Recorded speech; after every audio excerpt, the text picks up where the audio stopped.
Well, thank you, Dr. Wieler. As you see, he is staying with us for the next panel, which is very much on the same topic, so we hope he will ask questions, give a view afterwards, because we have not heard enough.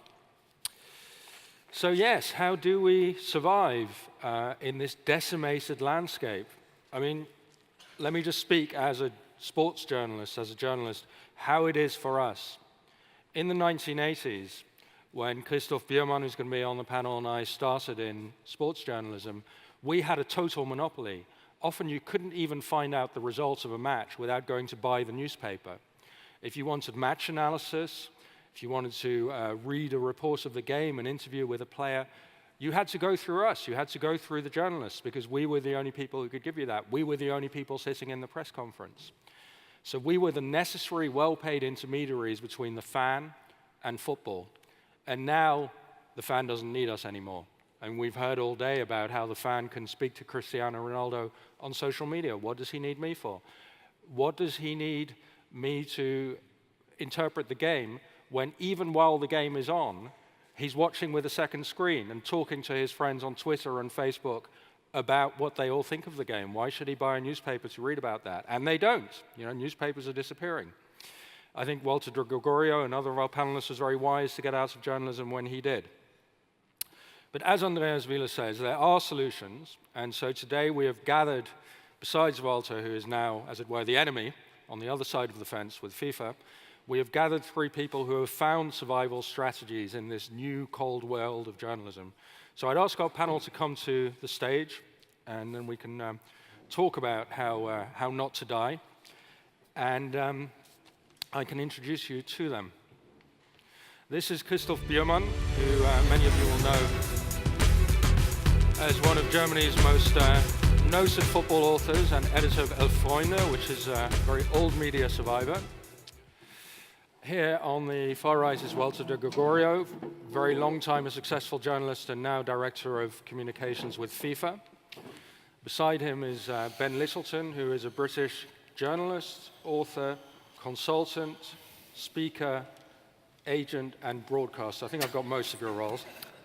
And author most recently of the excellent analysis of the psychology and science of penalties, 12 yards.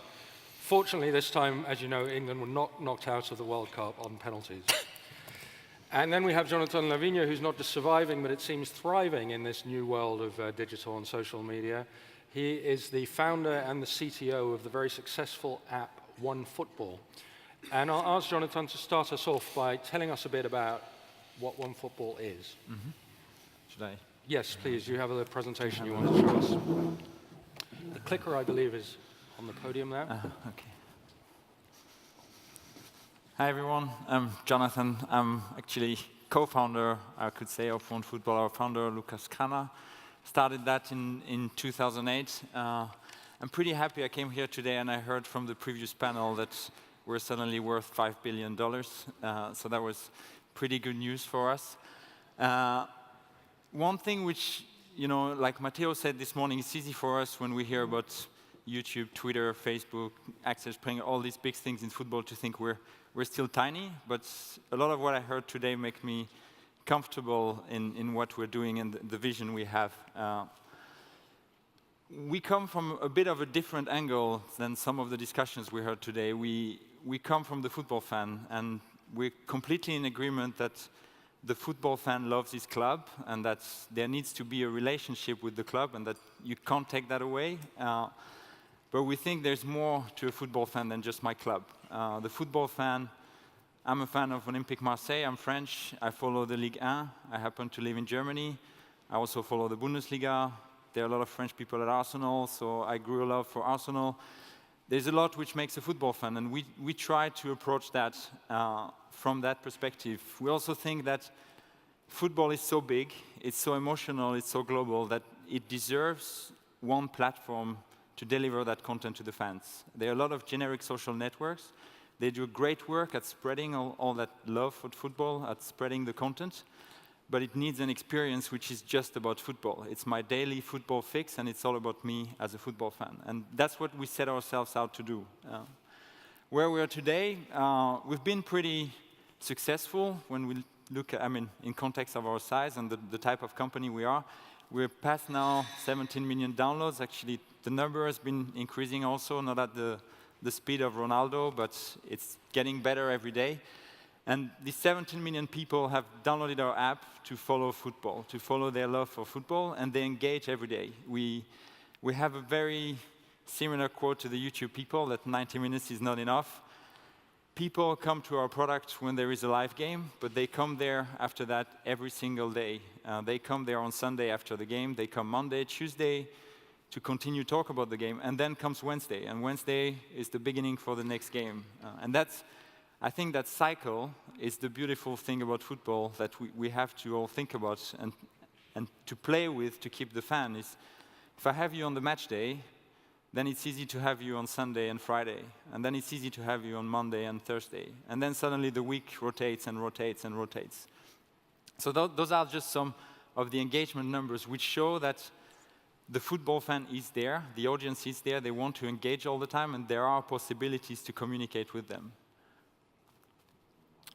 How do we do that? We said in our mission that we want to be a product delivering football content, and we want someday to be also a more social product. We believe there is room for a social network for football, but we took steps which were not about starting with a social network. Our idea was there's no point going competing with Facebook, Twitter, head-to-head. Let's build a social network.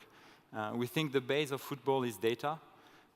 There is a score, and without that match and that goal, there is no football.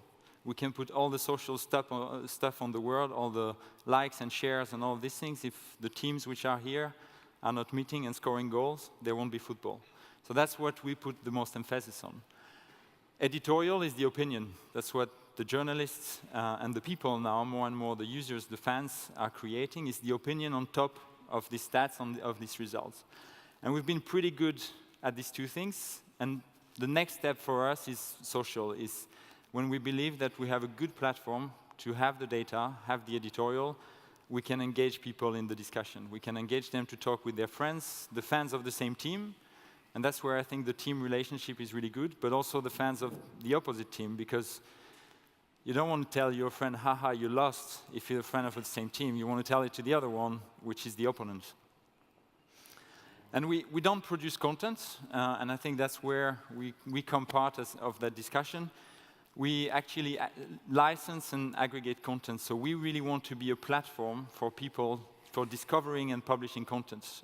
So we started by buying content, so we were buying stats, we were buying some news, and then we realized that actually there is a lot of content the football fan wants to see, and with the internet, he doesn't want to go have his football experience by, okay, I go to YouTube and I'm going to watch the video, then I'm going to go to this website, I'm going to read this article, then I'm going to go to this social site and read.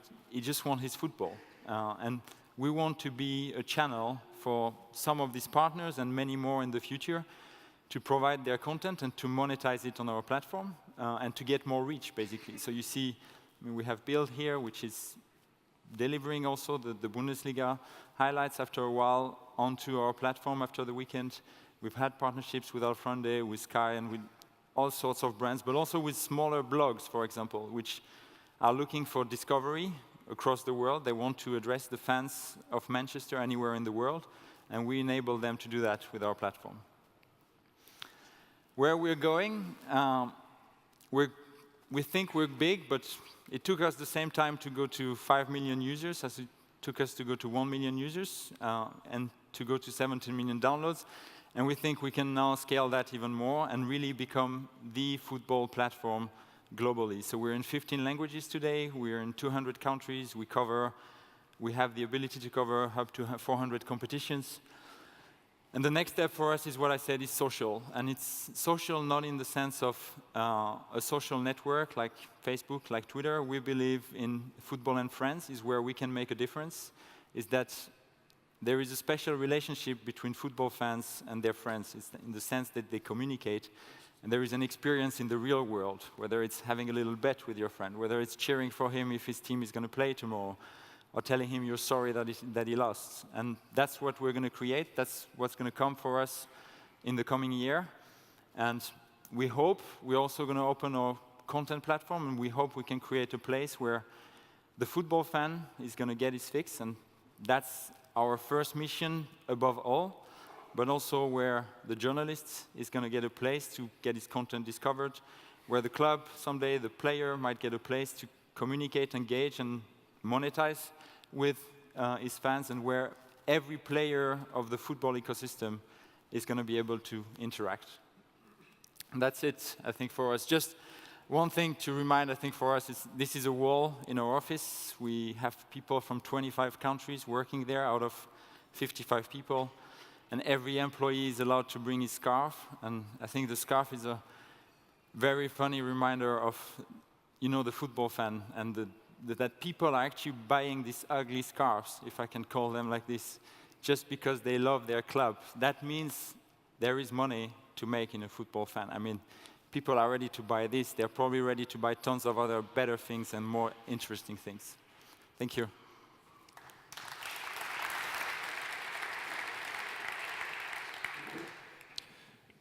Thanks very much, but I'm going to ask you the oldest question in digital media, which is, how do you monetize? That's a good question. So very early on, we monetized with advertising. So we came into the digital market, into the apps, and thought advertising, banners, interstitial, let's put a lot of it in the app, and it's going to make money. It worked very well. On the first part of our strategy was Germany. Now, what happened last year when we looked at the fact that our product was growing pretty well, we didn't want to just be slamming ads into people's face. So that's why we took investment as a company to fuel our growth and not having to destroy the product with too much advertising. So looking forward, advertising is definitely a part of our monetization. I think there is no shame in saying it. I think it's a part of the football ecosystem. It was said this morning, the sponsors in the end, what they want is sell their product. We can paint that in all the colors we want about love of the sport. Advertising will be one. I think the football ecosystem has a lot of other monetizations, merchandising, ticketing, which are not yet very well translated into digital. But where we think there is an opportunity is in business models which don't exist today. So you have a football fan, he comes every Saturday, every week for a season, and then it repeats, and then it repeats, and he does that maybe for 40 years of his life. And we believe that there are digital opportunities there, which is nothing we've done or announced. It's on our roadmap for next year, where you can grab, the 99 cents, and maybe you have to pay 30 cents to Apple, Google, for letting you be on their platform, and I think that's fair enough. They've created this huge ecosystem, but we think that there is a much bigger pot of money to be made there than actually in just the traditional revenue models. So how do you get this 99 cents? Yeah, so that's what I say, is you have to create engagement possibilities around, whether it's your own content, there are different things, and take gaming. I think there was someone mentioning gaming this morning, and the amount of money which goes into betting. So we're not going to be a betting provider. We have no thoughts of taking a betting license. But the mechanics around gaming and the fact that people are ready to put that money, that's an example of where you could monetize a football fan. So take me, take you, all of us as football fans. It's a weekend, we're friends, we're on the same team. We want to have a little bet. We want a platform where we can have that bet, enjoy that game, and someone has to take a cut on that transaction to make that happen between us. That's an example of monetization, which I think is sort of underexploited today, because it's all in this big betting market. Just one other question. I mean, traditionally the football media were general, so Bild was all of German football, Kicker as well, L'Equipe in France, Gazzetta in Italy.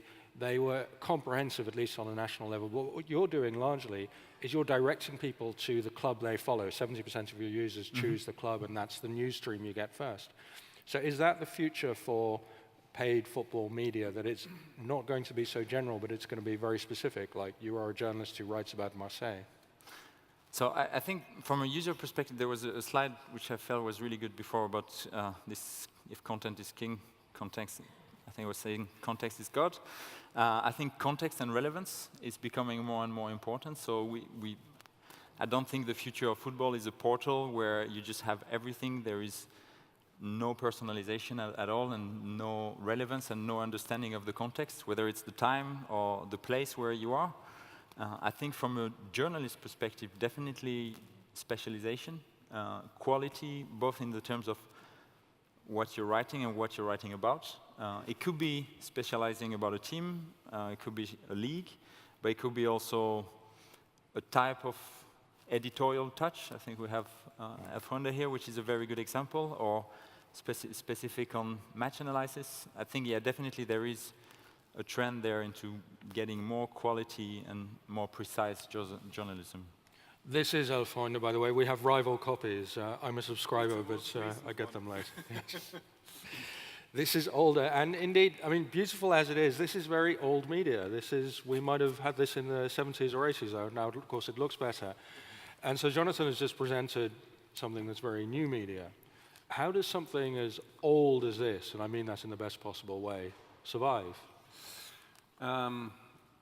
If I would have a kind of secret formula for it, Please, I think I would make 7 figures income in some media house. But I think the secret is that it's a very special mix of what we are doing here. So Freunde is about 12 years old, so quite new, and it's a monthly magazine. It's called Magazine for Football Culture, and that maybe gives a bit of a distinction to classical football media. So there are no match reports, and there are a lot of stories that are on the fringe of what typically is written about football.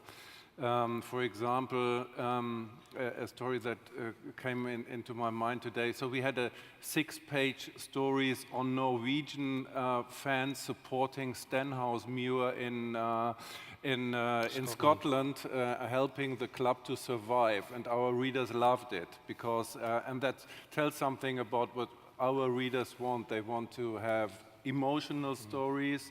They want to have stories that are not normally told. They also want to have insights from stars, but they have to be special. And what we did, for example, and this is very special edition, is all the articles and a lot of the photos in this magazine were done by players. So we had 73 players, 28 of them internationals, and 5 of them being part of the Germany's World Cup winning squad. And we have a wide range of stories from them. So, for example, Benedikt Hövedes, who was interviewing one of his favorite bands. So that also says something about Freunde. So there is a link to pop culture. And Per Mertesacker was talking about, or writing for us about what success is for him and some other players. Or Philipp Lahm was changing his role and interviewing somebody who normally interviews him every second day for Sky News Germany, and stuff like this. And we have photos from hotels of players. So this is, I think, a very different approach to how to do things, and it leads to, I think our readers are fans. So when they get their copy each month, so what we know from surveys, they sit in their chair in the evening, open maybe a bottle of wine and sit down for 2 or 3 hours and go into a kind of parallel universe. And what they find there is sometimes funny, sometimes moving, sometimes critical. So we have a quite anti-commercial stance on what we are doing, and we put a lot of emphasis on good photos. You're sounding like an advertisement now. You have to. This okay, has yeah. to stop. But we have. I think there are still some copies left. We brought some, so this time you can get it for free. Your readers also like to read long. I mean, you're talking about sitting there Yeah. for 2 or 3 hours, and you're talking about a 2-minute, I think, average visit.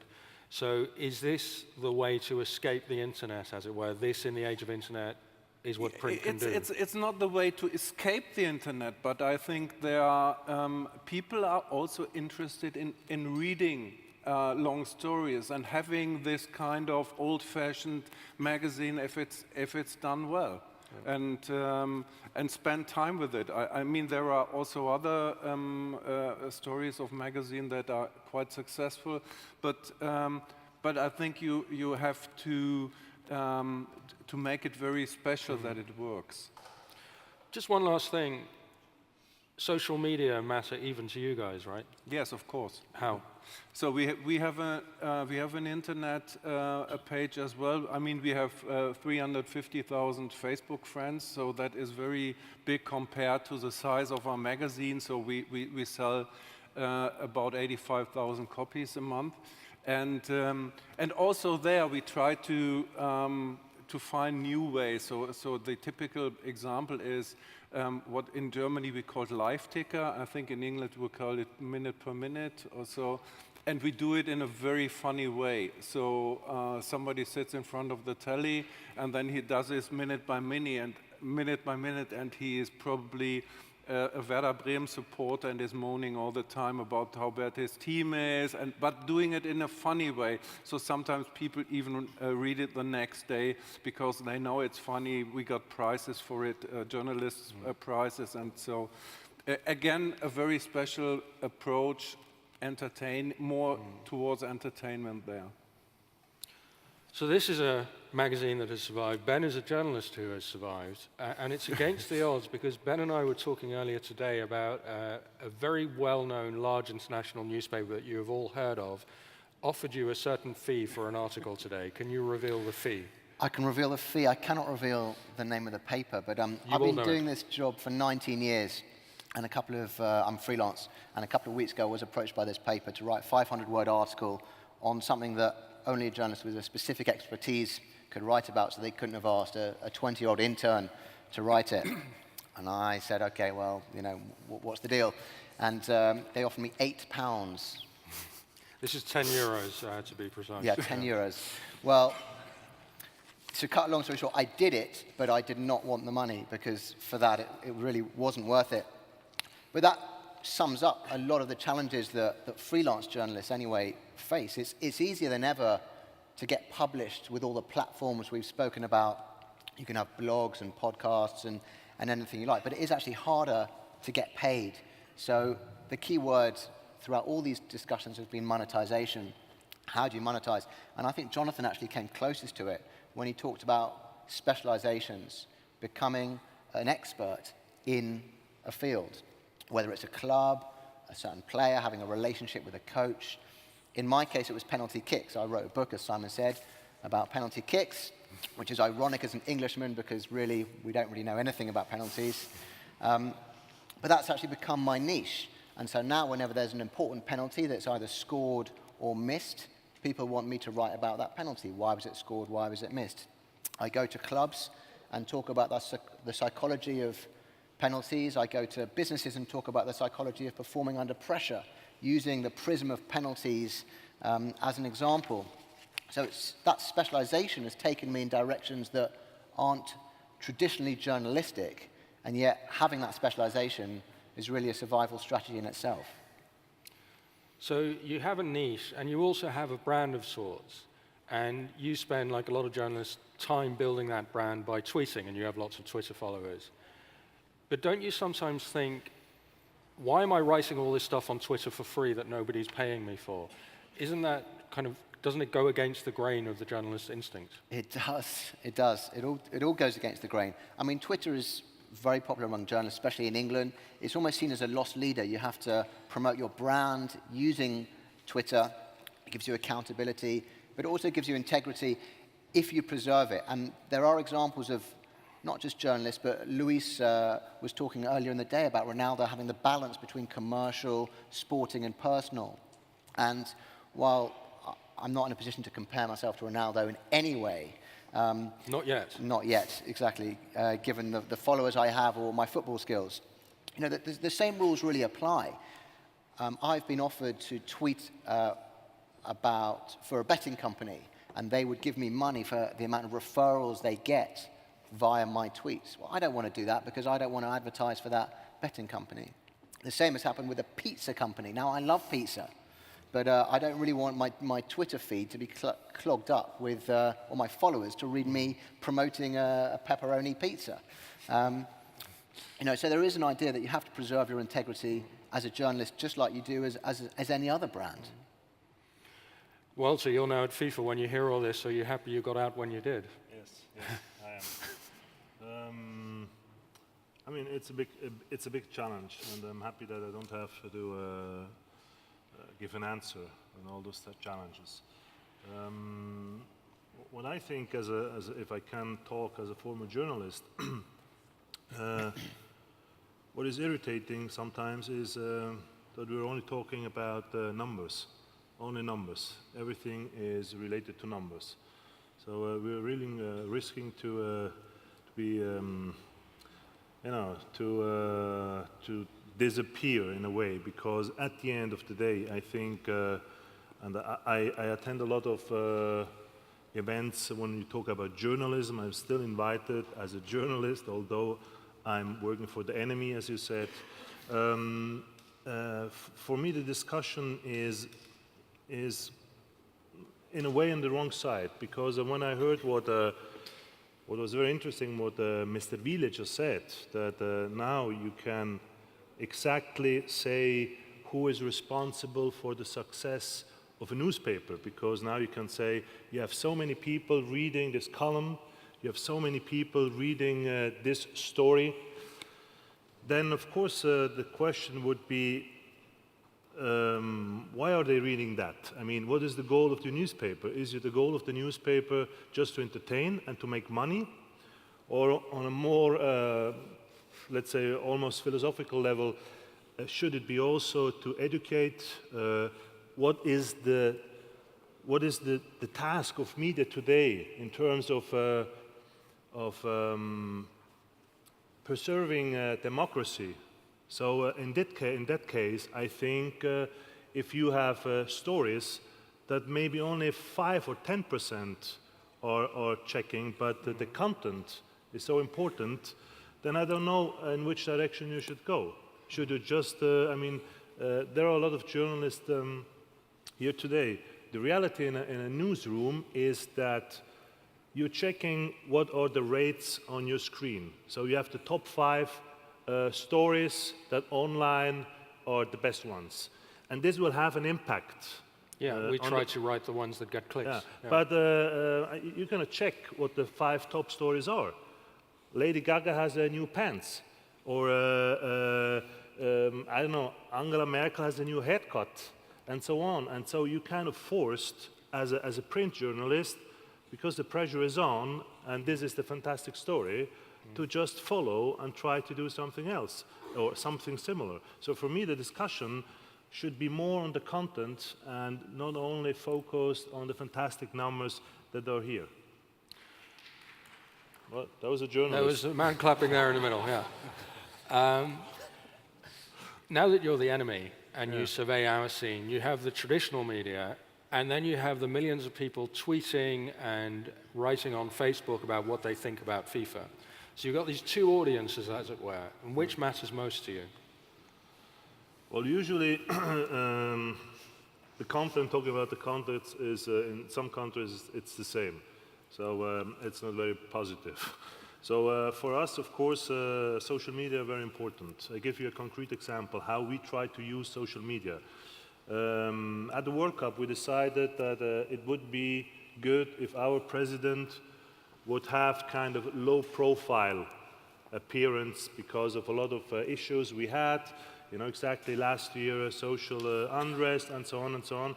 So to make it short, we decided that he shouldn't give interviews, that he shouldn't appear at press conferences, that he has to do what he has to do, going to the games and so on. And this was in the very beginning very good, because we avoided to talk about Russia, about Qatar, about corruption and allegations and so on, because finally these are the questions that the journalists are asking.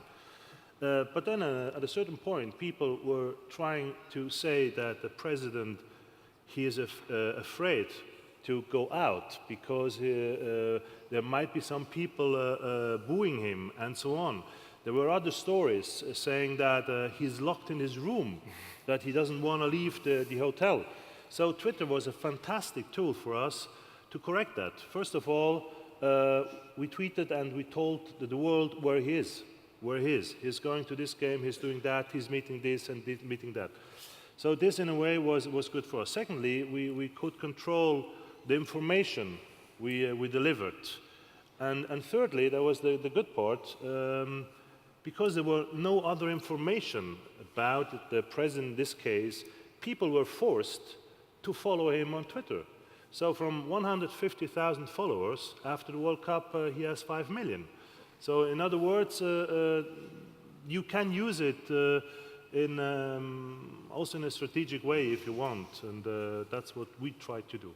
So the future ideal for all communications professionals like yourself is that the person never speaks, but all communication is done by the communications team. That would be good That would be good, wouldn't it? Yeah, yeah. You could cut him out entirely. The other one, well, don't.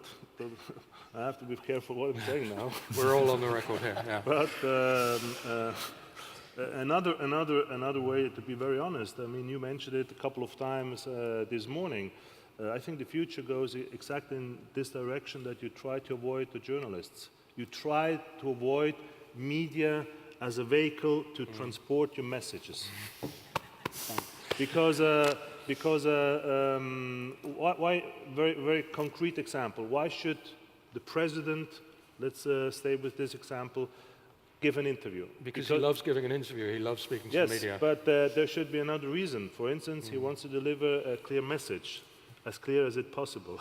But if the journalist, in an interview of, let's say, 60 minutes, he takes the 30 minutes that we're not really interested in, and that might be a problem, then of course I prefer to do an interview on our own homepage. I know exactly what it is, and the message maybe is delivered the way we want.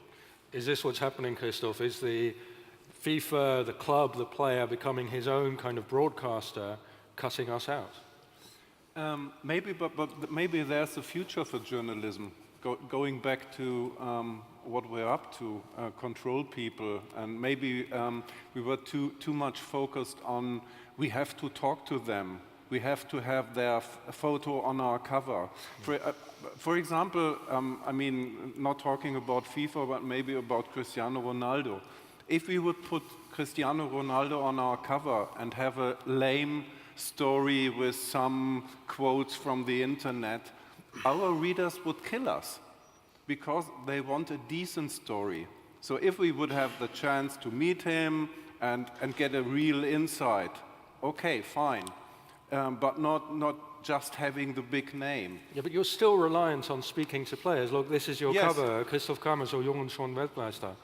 This sells. Yeah, You but spoke to him. it sells. But we also had a cover, for example, that sold better. That was with the old Fankutte. What is it in English? I don't know if there's anything. Fankutte. Yeah. So an old fan dress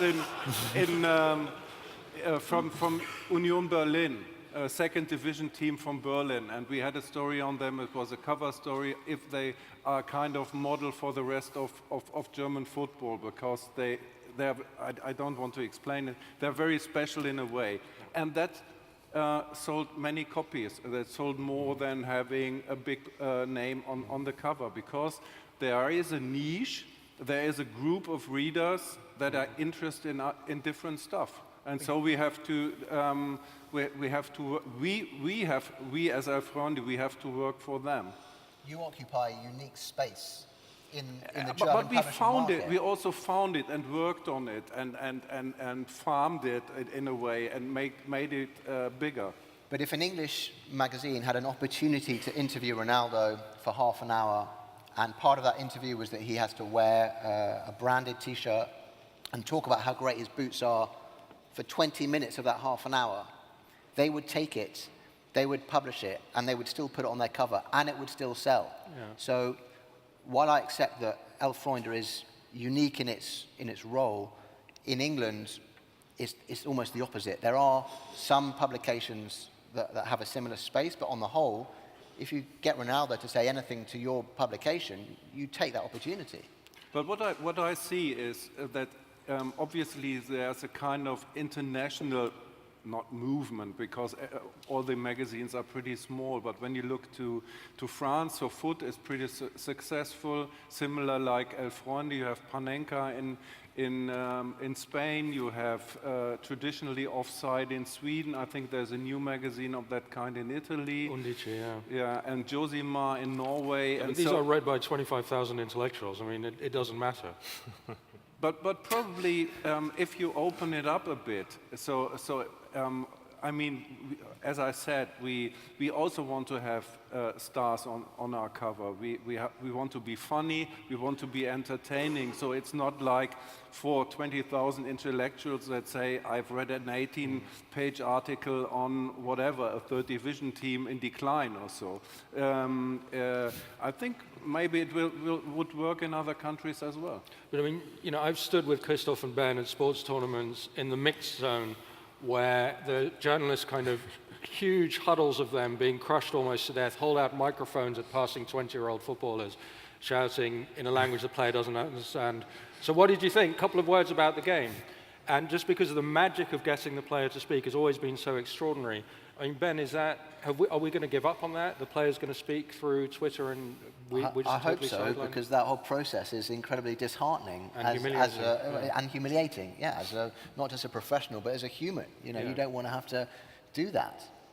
But yeah, if the players can control their message after a game, whether it's the Arsenal exclusive post-match chat on Facebook or through their official Twitter account, I think that's fine. We're talking about the space in between the games, I think, is more interesting and more important. And I think the idea of long-form writing, almost making a return, is very significant as well. We have a relatively new magazine in England called The Blizzard, which is an interesting model because you can pay what you want for it. If you think you only want to pay £1 for it, you pay £1. You can pay more.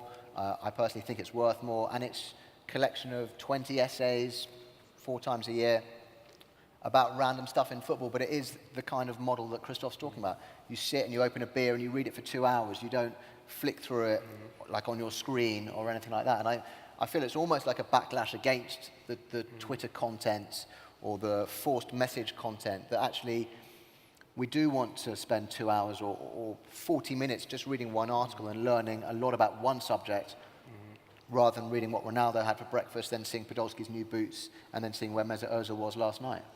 And I think that's, I mean, for me, it's not necessarily the end or not the need to talk to journalists anymore. It's just a change in the type of the role of the journalist. I think there are changes in the ecosystem, that value chain. I think Wisecout was showing one change. You probably don't need the journalist anymore, if I can say it like this, as a broadcast tool for, you know, broadcast information. There, of course, you put that on Twitter, you put that on Facebook. You don't need someone to relay the words you want to communicate to people. And that's what opens up, I think, specialization and quality journalism, is that you have suddenly all these journalists, which are very good. They're talented people. They know their subject. They know their field.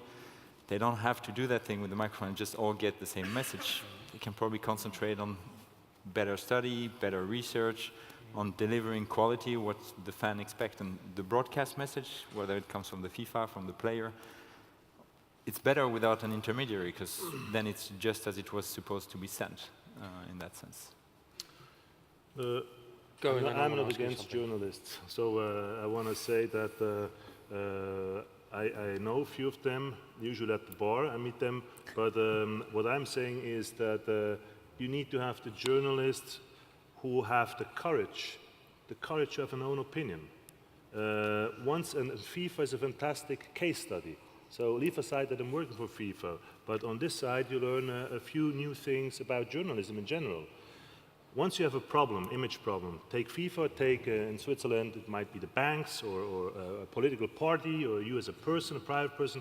Once you're in this bashing, it's very hard for a journalist to stand up and say, maybe it's not right. Although everybody thinks, yes, it is right, you know. So what I'm saying is, and I don't envy you because I know the pressure you have Today, you have to write a story. You have to make a piece for your video clip. You have to write a story online. You have to make tweets and maybe a blog in the same time with half of the budget. So it's really a hard time for you guys. But this is the moment where you really need good journalism. This is the moment where with all the data flow you have, you need people who can select, who can give to the people and tell them this is relevant and this is bullshit. This is just crap and this might be interesting. And this is what I'm saying. Today we're in a situation, and I'm talking, it's very easy for me to talk here and say, okay, just do it better. But I think you're in a fantastic and very interesting moment to put it on a positive way. You can choose which direction still, I think, you can go. Go on, will you go on and be hunted by numbers? Or do you want to just slow down? And I have to stop because that's what I want to talk later on my short speech. Yeah. But this is exactly what we are in, you know. Just one remark about Twitter. I just read a survey, this is already 2 years old, but I think it's the same. In the US, they asked sport fans, what do they use as a first source of information? The primary source of information was not anymore print or, I don't know, TV or whatsoever. It was Twitter. Twitter is the first source of information. Now imagine what Twitter is. And I don't blame the guys who are here because they're just delivering the platform. But on Twitter, you can say whatever you want. There is no editor-in-chief or no chief reporter or anybody who has a journalistic background who can select what is good, what is not good, what is true, what is not true. And this is a huge challenge you have to face. You seem to be blaming FIFA's bad reputation partly on lazy journalism and the freedom of social media. Is that correct? I'm gonna tell you right away, we did mistakes and we're gonna do mistakes. We try to limit it. You take away FIFA, you choose any other institution that might have problems. As I mentioned, in Switzerland, there was a period that everybody thought or still thinks the banks, this is the worst you have in the world. You go to other countries, you always have a topic where it's, with a lot of emotion, people already have in mind what is true and what is not true. And when you go back, and the first source, that's what I'm saying, is not a controlled environment where at least you have a filter that can say yes, no, then we really face big problems. How big are your problems? I mean, I'm interested in FIFA as an example of the power or lack of power of the media, because the media and people on Twitter have been saying for years that FIFA sucks and everything is wrong with FIFA. And there you guys still are, and the World Cups are still going to Russia and Qatar, and that's not going to change. So in the end, does FIFA look at all these media storms and think, you know what, guys, say what you like, it doesn't really matter that much? No, of course, you have to take it seriously, and you have, I mean, you're talking about Qatar and Russia. For sure, you know that one learning is, and we're in the middle of this process, to see what kind of requirements you might have in future for the bid. So, for instance, let's just speak in general. That's what I said, I think, last year. But human rights, that's a topic. That's a topic. But how far can you go? What is the content? Where do you draw the line? So all these discussions are here. But sometimes, I give you a good example. I mean, to be very concrete, Sunday Times. I don't know if someone is here, but during the World Cup, they came and they said, we have 200 million emails showing that Qatar bought the World Cup. 200 million. And they started to ask us to comment 3 mails per weekend.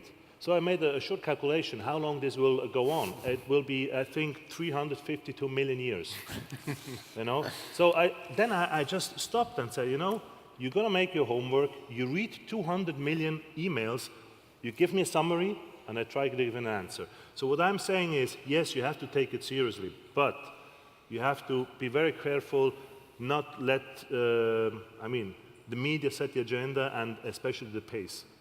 It's not just the media, though, because the competition for producing content is open to everyone. I mean, I've been following the IFA Berlin hashtag here today, and loads of people, loads of you guys have been tweeting and giving your opinions on the speakers, on the subjects, on what's going on. So you are all producers of content as well. We're all producing content. I mean, in 2006, I think, online there was 10% of people were producing content. Now, 77% of people are producing content that is online. We're all producers, and there's a very famous picture, two pictures comparing the papal announcement, first in 2005, when everyone is standing outside the Vatican just staring, waiting for the black smoke to come. And in 2013, everyone is staring, and they've all got their smartphones. They're just waiting to take the picture. And everyone is a producer. So while, Walter, you're taking issue with the journalists, it is not just the journalists who are the guys who are spreading the stories. It's everyone. But isn't it also a question of the quality of information? Exactly. I mean, to have a photo of the smoke coming out of the chimney and in the Vatican is one story, and the other one is maybe there is a guy who is following the Vatican for 20 years, and he knows all the important people around, and he knows about the process, and he can explain and what kind. So that's journalism. Well, he's probably lost his job in journalism by now. So, yeah, probably, yes. And but I think, but on the other hand side, I mean, maybe it's the business is shrinking and shrinking back to what it was before the great football hype started in the 90s. Yeah. In the 90s. So I mean, the truth is, in 1990, not 50 million Germans were reading quality papers every morning, 3 pages analysis about Bayern Munich and the situation of Udo Lattek or something like that. I mean, it has been a boost, and now it's going back, and there are still a lot of intelligent people around who want to be informed intelligently or to their feelings. I mean, a bit maybe more emotionalized, like we do it, and maybe the outlook is not as bleak. Before I throw it open to the floor for a couple of questions, I just wanted to ask Jonathan, as somebody who sees enormous amounts of football content coming through, is there one interesting insight that you can mention into what people actually like to read? What surprised you about what people like to read on your app? So I think it's not that much about what people like to read, it's about the different moments at which people want to read that content. So we aggregate content, we aggregate it from the public social networks, from different providers, and you realize that very sort of snackable social content, so the 140 characters, it's great during the game, but the engagement with that content outside is maybe much less. And you see that people read their match report after the game or the day after, and then during the week you have different type of articles and people spend more time reading. And again, we're back to this relevance and context. I think there is nothing sort of surprising in what the football fan wants, and that's a basic thing, is that the football fan is quite easy to understand in the end of the day. It's pretty predictable, but he's also overwhelmed with tons of content, and the difficulty I think we'll have is to find the right content displayed at the right moment. And there are moments where one wants to sit with his magazine and have his glass of wine, where one wants to receive the official message from the FIFA broadcasted, or where one just want to read gossip also, because in the end of, we also should realize it's a show business, yeah? It's also entertainment, football, and that's a big part of what drives the money in that business, and you have to live with it. Or you bring it back to, it's just football for the love of the game, and it's just long articles, it's just a game, and you remove all the stars and all the glitter around it, but then you probably remove all the money which goes with it. Let's have some questions. Let me see, can I see a hand? I personally do not see any hands. It's everybody just given up on journalism.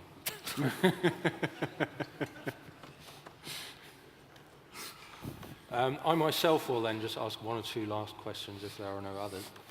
And Walter, you mentioned the Sunday Times, and the Sunday Times broke in 2010 the big story about corruption in the bidding. So that would suggest that the old media still have the resources and the know-how to do actual investigative work. and then what Ben calls all the content producers on Twitter and Facebook, they just comment on it. So that means that the old media then still have a very powerful, important place, don't they? Yes, I agree. I think this is one of the examples that show, by the way, also Die Zeit here in Germany. There are newspapers that still have the power to make researches, although they didn't found the smoking gun yet in this concrete case. Quality has to do with budget. Quality has to do with money. Why? Because if you want to research, if you want to make your investigation, you need time. And in order to need time, you need to have an editor who gives you the time. When I was working for Die Zeit 10 years ago, I remember that I could go for 3 weeks, 4 weeks to a country to make my story, come back and have another 2 or 3 weeks to make the other research. So one story, 6 or 7 weeks. This today is just impossible. I don't know, maybe a few newspapers can afford that. And if you ask the same journalist, as good as he is, to do the same story in 1 week, it's just impossible. So the quality will not be the same. Or you just decide we don't have this kind of stories anymore, and you check what is online, you check what is top 5, and then you go there and say, okay, let's do the same thing. So for me, there is still a market for high-quality newspapers, but you need the commitment and especially the money from the editors. Yeah, I mean, Christoph, when I've written for you in the past, you've paid me, I think, 500 euros for often a long story that requires a lot of research because your readers like in-depth, serious stuff. I mean, as the father of 3 children, I couldn't afford to work for you full-time. But does journalism become a hobby? You have sold the story. I sell it in as many markets as possible. Japan and France. That is my personal business model. I moderate panels on the death of journalism, and I write one article and then I sell it in every country in the world. Yeah. So it works for me, but that's again an advantage of English. In German, you can't do that. It's much harder to sell a German article in multiple countries.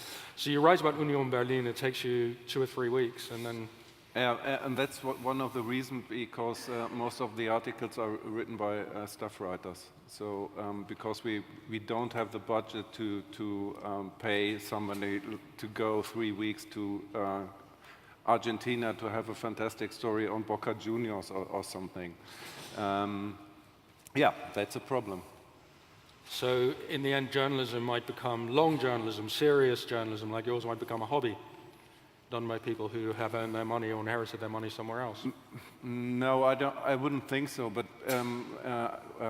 as what Ben is doing, I think, is a bit of a model, so that you can have a kind of mix of what you're doing, and maybe long journalism is then part of a book. Or you're working for TV at the same time and get more money there because there's more money to be made in TV.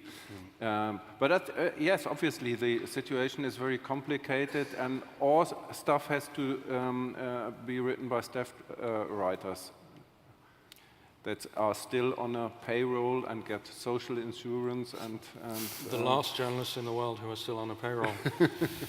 Well, Ben's portfolio career, I'll mention this one last time. I promised him he was going to pay me for every time I hold it up, so you owe me... yeah, about £8, which is what I could have made earlier. Yeah. I was going to offer this as a prize for the best question, but since there weren't any, I'll keep it. Thank you very, very much, everyone. Thanks to the panel. And if you were too shy and you want to ask them a private question, you have time to catch them. Thanks a lot.